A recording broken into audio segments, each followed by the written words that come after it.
Hi everybody, I'm up in the mountain in Silver Mine, and thanks for joining me for this global prayer and meditation for the elephants of Botswana that are truly suffering and dying right now. And we need to lend our support in any way and shape and form we can.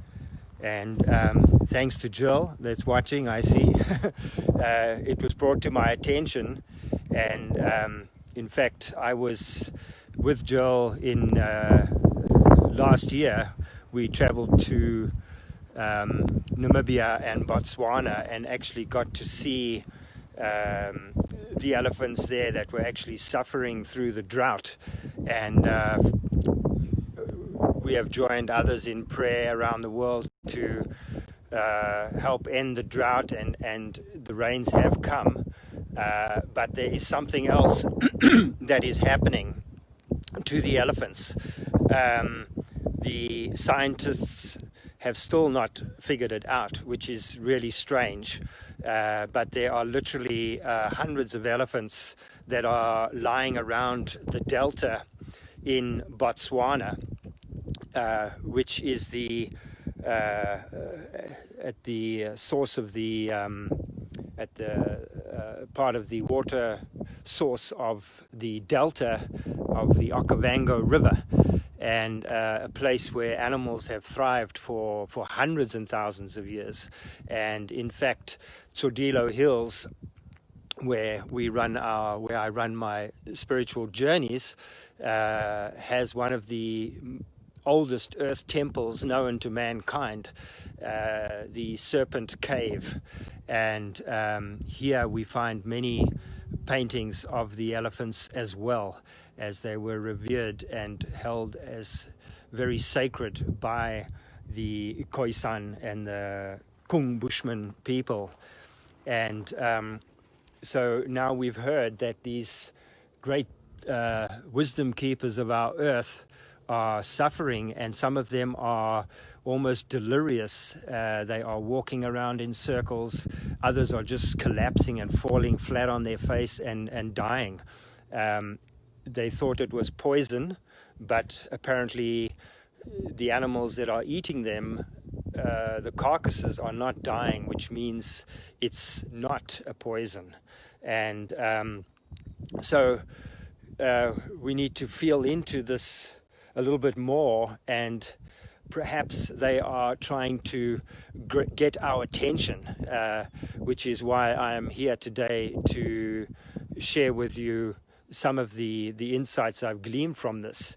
And one is to remember what they stand for, the elephants, as the great wisdom keepers of our Mother Earth. They are incredibly wise and are great rememberers of the spirit of nature and the nature of themselves. And what they really embody is the spirit of the family. They will always take care of their family, their young, no matter what. So there is incredible love and compassion that they have. Not only are they these great beasts of nature, where they are literally huge and the biggest mammals on our earth right now, and incredibly strong, but they can be as gentle as a kitten, if I can say that. Not that kittens are always gentle, but they have this loving and caring nature that, if you've spent time in their presence, will become very clear. They move with incredible grace, and they are also the pathfinders. They walk the land, and they have moved across southern Africa, from desert across the plains, through the forests, to the jungles, and they make the way for other animals. So they are quite literally the pathfinders, and they are able to push through obstacles. So just like the Indian belief systems of Ganesha, they believe that the elephant is the pusher through, the remover of obstacles, and most certainly the elephant is such as well.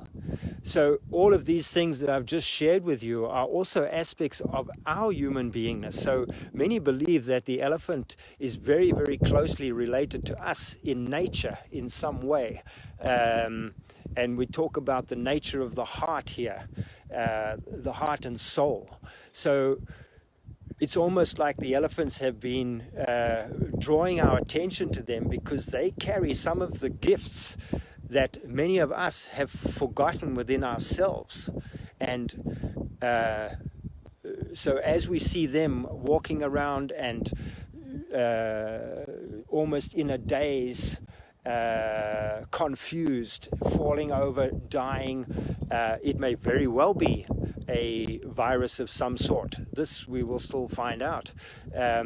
But it's also mirroring back to us humans that we have lost our way in some sense. Many of us are living a life anything but one which is honoring of the nature of our human beingness. You know, we were seeded by Great Spirit into individual souls to come live our life out as human beings, which essentially are families. We have families, mothers, fathers, grandmothers, grandfathers, and children. And for hundreds and thousands of years of our human existence here on the planet, this is how we've existed, is through the spirit of the family, which is embodied in so much of these aspects of the loving and the nurturing of each other. And the elephant embodies so much of the sacred feminist within them, the nurturing and the loving qualities, the gentleness. But at the same time, they have this incredibly powerful masculine energy of force where they will protect their young and their families to the death against enemies or hardships that come their way. So collectively, the family spirit is how they have always existed and how we as human beings have always existed. And we are losing our connection to the spirit of nature and the spirit of our human beingness. And perhaps this is a message to us all to re-find the spirit of the family within us once again, and to realize that we do have the inner strength of the elephant to push through hard times, to find food, to survive, to continue to hold and love our family members, no matter who they are, what shape or form they come, and to protect them from harm where we can, and to nurture them, be gentle with them.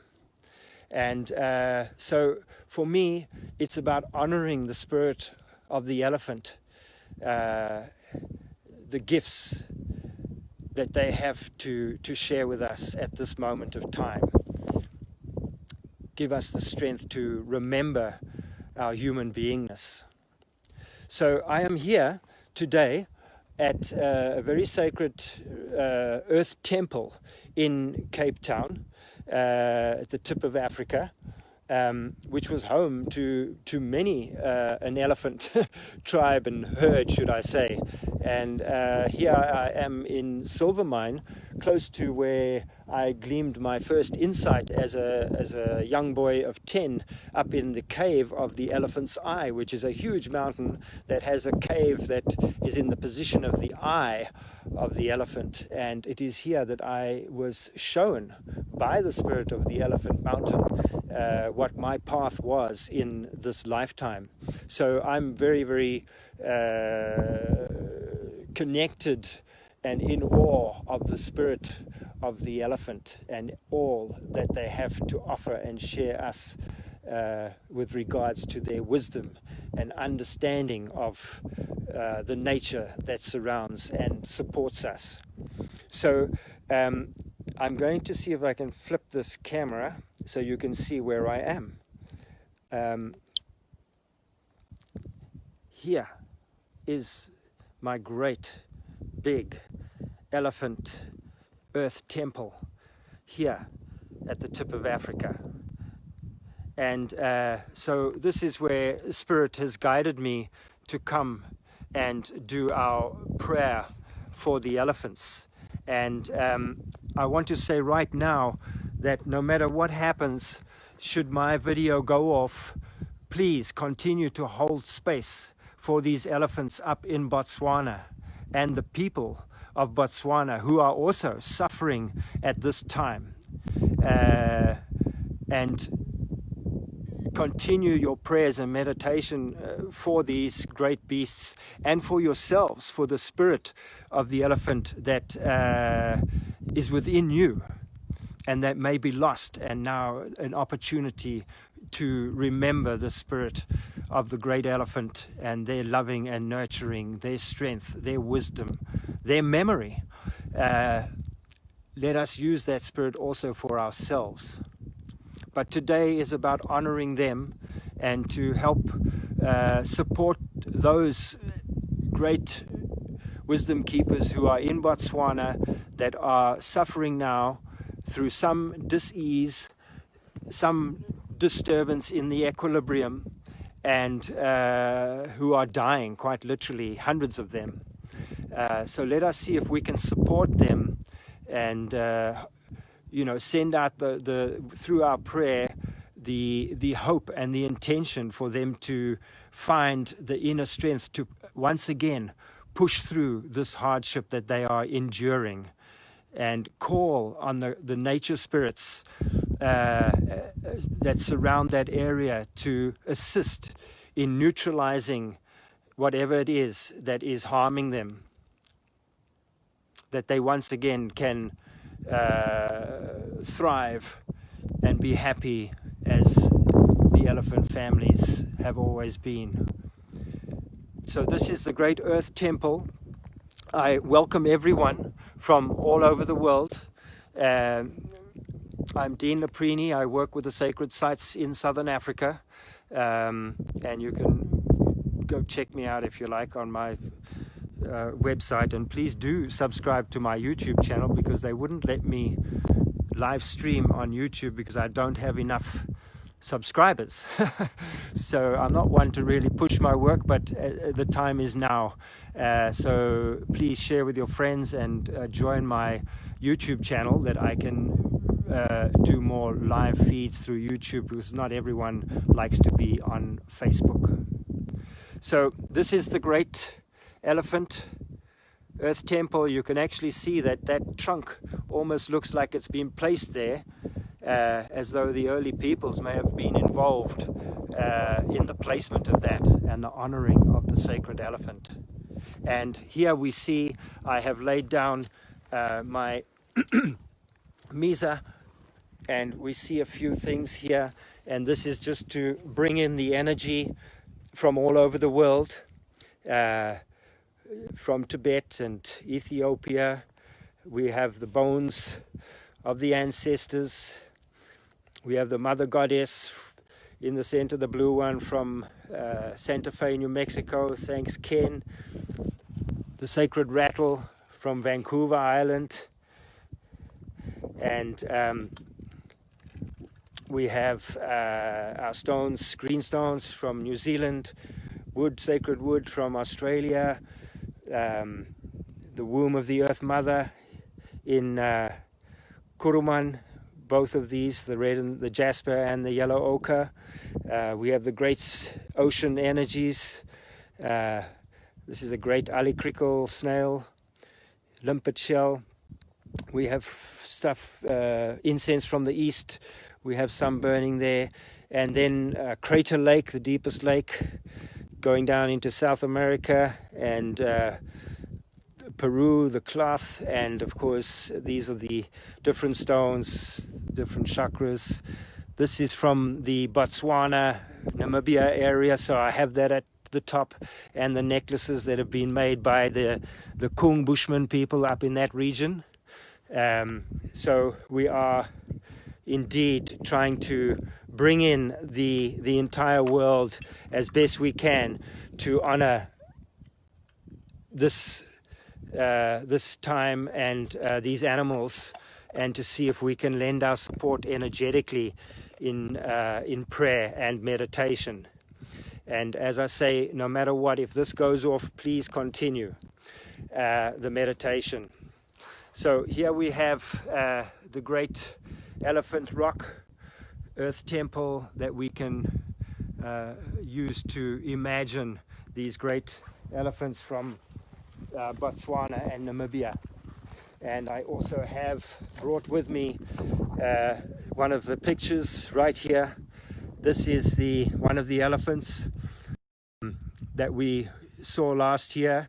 You can see he's been through a hard time with his tusk broken, and this was up in the Toshapan, and that area literally not even 150 miles from the Okavango Delta as the crow flies, where these elephants are now dying.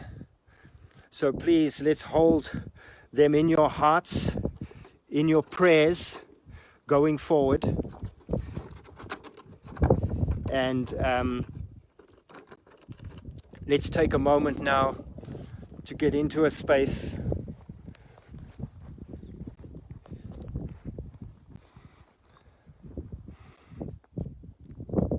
so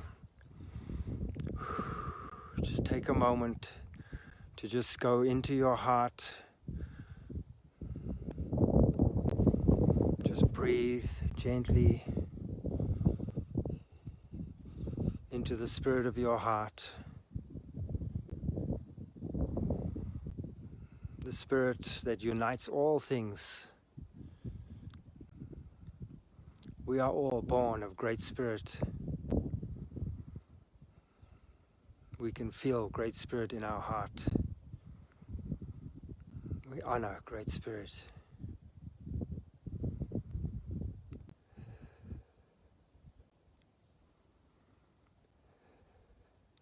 Then we breathe gently into our heart, and then bring your attention to the earth, our great Mother Earth, that holds so much life in her sacred womb and her folds and her valleys. Feel the spirit of the earth beating also in your heart with you, our great Mother Earth. We thank you.